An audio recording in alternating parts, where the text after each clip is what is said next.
Derby County head to the Cardiff City Stadium amongst an injury crisis for Paul Warne and the Derby County squad in what is going to be a relegation six-pointer. We go back just a few weeks to when Derby County played 10 games against those teams in and around them and ultimately came away with 2 wins in 10. Disappointing for Derby County as they've lost Curtis Nelson until the end of the season. Nat Phillips is out for a prolonged time period. We're also still missing David Ozo and Ryan Iyambi, and worst case scenario happened on Tuesday night versus Sunderland as Kane Wilson and Dejan Brown pulled up with injuries, and Derby County find themselves in a really sticky situation. The form has been terrible over the course of the last 24 games, just 4 wins in that time period, collecting less points in that time than they did in the previous 8 games before that. Cardiff City have injury worries of their own, with Aaron Ramsey, Callum O'Dowda, David Turnbull, Isaac Davis and Mikael Reindorf all out as well. But we look at the recent form of the two sides and it's very contrasting positions. Cardiff City started this season out really poorly, but they come into this game 5 unbeaten with a 2-2 draw against Millwall, a draw versus Watford 1-1 and 1-1 versus Middlesbrough. 2 wins in there as well against Sheffield United and Swansea City. And Derby County come into this with no confidence and realistically a lack of positives to look at. Yes, the Sunderland game, there was some bright sparks in the second half with Corey Blackett-Taylor and Lars Jørgen Salveson coming onto the pitch and making a real difference, creating a whole host of different opportunities. And ultimately, I do believe that Sunderland didn't really turn up. They looked very average. But if we go across the last 5 games for Derby County, 1-0 defeat to Sunderland, 2-0 defeat to Watford, 1-1 draw with Leyton Orient, which turned into a penalty defeat, 1-0 loss versus Bristol City and a 4-2 defeat by Sheffield Wednesday. Now, if we do go over to look at the league table, Derby County and Cardiff sit side by side in the league table. Cardiff City currently on 28 points, Derby County on 27. Now, realistically, Derby County and Cardiff are in a relegation scrap. For me, that relegation scrap goes all the way up to Millwall. You can maybe drop Preston in there, but I think they're a little bit far away. I think really that bottom 18th down is really in the relegation battle with the likes of Stoke, Hull City, Pompey, Luton and Plymouth Argyle. Now, Derby County could fall into the relegation zone this weekend, and they've been close to doing that over the course of the last few weeks. Obviously, Pompey have those 2 games in hand, which ultimately mean they have 6 points on the board, potentially. I've always been one that I'd rather have points on the board than games in hand, but we'll have to see how that goes. And heading into this one, Derby County don't really have much chance because we look at the home form of both sides. Derby County sit in 17th, Cardiff sit in 23rd. But it's one of those for me where Cardiff City at home stand more chance of beating Derby County on an away trip than Derby do of beating Cardiff at home, if that makes sense, because Derby County away from home have picked up 1 win, 4 draws and 9 defeats, and I just can't see, in my personal opinion, I cannot see where a win's coming from. If you look at the last 5 matches, Derby County find themselves rock bottom of the table, 5 defeats in a row. Obviously, Luton only picked up a draw in that time period. Plymouth Argyle, 3 points, 3 draws. Millwall, 3 draws as well. And then obviously you've got Swansea City, 4 points, winning a draw, same as Watford, Blackburn and Sheffield Wednesday. And it's really difficult when we look at Derby County on the whole, because yes, Derby beat Cardiff back in September. 1-0 win, a crazy Ebo Adams miss cost Derby County a 2-0 victory. Obviously, it's going to come to the end of the season and we're probably going to have needed that goal on goal difference.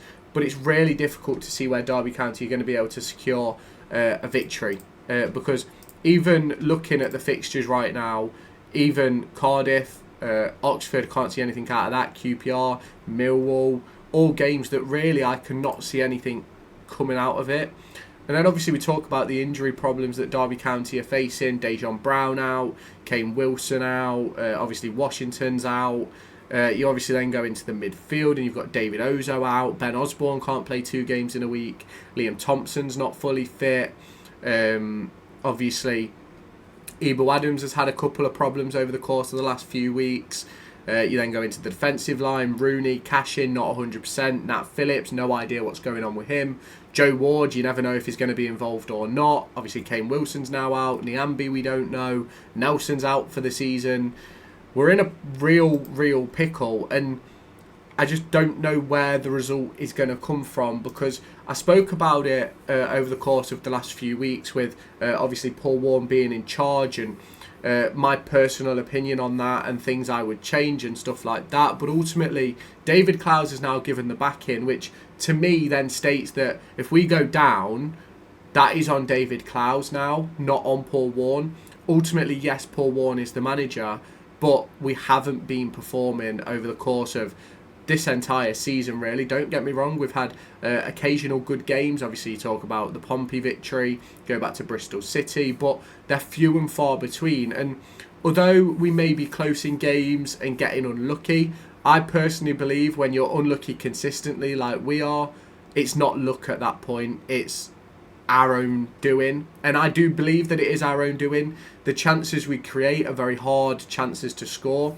A lot of people maybe won't understand like how quality chance creation works, and that's completely fine. Some people sort of believe that, oh, you're just 5 yards out from goal with a header, it should be simple. But headers are one of the hardest chances to score. We create a lot of bouncing ball opportunities across the box, which also are very hard to score. And we also have a lot of box scrambles to score goals from set pieces and things like that. And they're also very, very hard to score. Now, yes, we've been very good on a set piece standpoint across the course of this season, but ultimately the set pieces have dried up. We can't score from open play, and that is where our problem lies, because we can't really create good quality chances the way we play, because it's so predictable and easy to defend realistically, because realistically we've just got one player on the wing. The whole point of our build-up players in the middle, out on the wing, cross it in the box. And we've been doing that to Jerry Yates all season. Now, it may improve with Selverson being in the squad. Obviously, we saw how it did improve over the course of his debut last night. But we can't just rely on Selverson to score 20 headers over the course of the next 4 or 5 months until the season ends. I think there's 20 games left, maybe a little bit less than that. So it's probably about, 50 to 60 points left available. I'm not entirely sure how many games are left, to be fair. It might be a little bit less than that. But Derby County, realistically, what do we need? I think we need 22 points. We're 23 points. I think 50 points is safety. I've said that all season, but it's looking as if every team in and around us is going to hit 50 points. So it might be a 55, 60 point. It's going to be an all-timer for relegation, in my opinion. And the only way I see it happening at the moment is Derby County going down with current performances and current results. Now, a lot of people are sort of upset at the idea of taking positives from last night's game with Sunderland, but ultimately, the way we've been playing and how poor we've been, last night was probably the second half, the final, say, 20, 25 minutes from whenever Blackett, Taylor and Selverson came on until the full-time whistle, was probably the best minutes of play we've had since maybe Pompey at home, where we won 4-0, maybe even the West Brom game, but ultimately I think there's a lot of caveats to that West Brom game, obviously with Carlos Corberán leaving and things like that. So I don't really know where to sit on this, because it's really, really difficult, because Derby County do find themselves in a really, really shit position, and it falls on those at the top. It does. And I know people don't like criticising the likes of David Clowes or Paul Warne or things like that because of circumstances that happened 2-3 years ago now.